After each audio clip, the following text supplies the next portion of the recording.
আসসালামু আলাইকুম। আজকে জামাইয়ের আবদার পূরণ করতে কেক বানিয়েছি, তো ভাবলাম আপনাদের সাথেও শেয়ার করি। ইউটিউবে দেখলাম, কিন্তু আমার কাছে বেকিং পাউডার বা ইনো কোনোটাই ছিল না। তারপরেও আমি ট্রাই করেছি, আলহামদুলিল্লাহ অনেক টেস্ট হয়েছে। প্রথমে আমার ঘরে যা যা বিস্কুট ছিল সবগুলো নিয়ে নিয়েছি, দেন সব বিস্কুটগুলোকে গুঁড়ো করে নিয়েছি। যাদের ব্লেন্ডার নেই তারা এইভাবে বিস্কুট গুঁড়ো করে নিতে পারবেন। এই বিস্কুটের ক্রিমটা আমি আলাদা করে নিয়েছি, দেন গুঁড়ো করেছি। তারপর লেগেছে আমার 3টি ডিম। বিস্কুটের গুঁড়ো অনুযায়ী আপনারা ডিমটি নেবেন। ডিম থেকে কুসুমটা আলাদা করে নিয়েছি।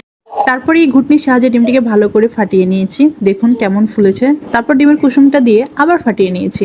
এরপর আমি বিস্কুটের গুঁড়ো, সামান্য লবণ, চিনি, তেল সবগুলো উপকরণ ভালো করে দিয়ে মিক্সড করে নিয়েছি। ব্যাটারটা আমার পুরো রেডি। এখন কাগজ কেটে নিচ্ছি। যে পাত্রে কেকটা রাখবো সেটা সামান্য তেল দিয়ে নিয়েছি। এরপর কাগজ দুটি বসিয়ে দেব। কাগজেও সামান্য তেল দিয়েছি, দেন ব্যাটারটা ঢেলে দিয়েছি। পাত্রটা একটু নাড়া দিতে হবে যেন ভিতরে বাতাস বা ফাঁকা না থাকে। এরপর বড় একটি পাতিলে পানি দিয়ে একটি কাপড় দিয়ে তার উপরে স্ট্যান্ড বসাতে হবে। যার কাছে স্ট্যান্ডে সে চাইলে মাঝারি পাথর বা ইটের কোনো অংশ দিয়ে উঁচু করে নিতে পারবেন। তারপর কেকটা বসিয়ে ঢেকে দিয়েছি। উপরে ভার দিয়েছি যেন ভেতরে ভাপটা বের হয়ে না যায়। 20 মিনিট পর আমি কেকটা নামিয়ে নিয়েছি। চুলার আঁচটা বেশি থাকায় আমার পানি শুকিয়ে গিয়েছিল এবং কেকের নিচটা কেমন কালাভুনা হয়ে গেছে। আপনারা চুলার আঁচটা মাঝারি রাখবেন।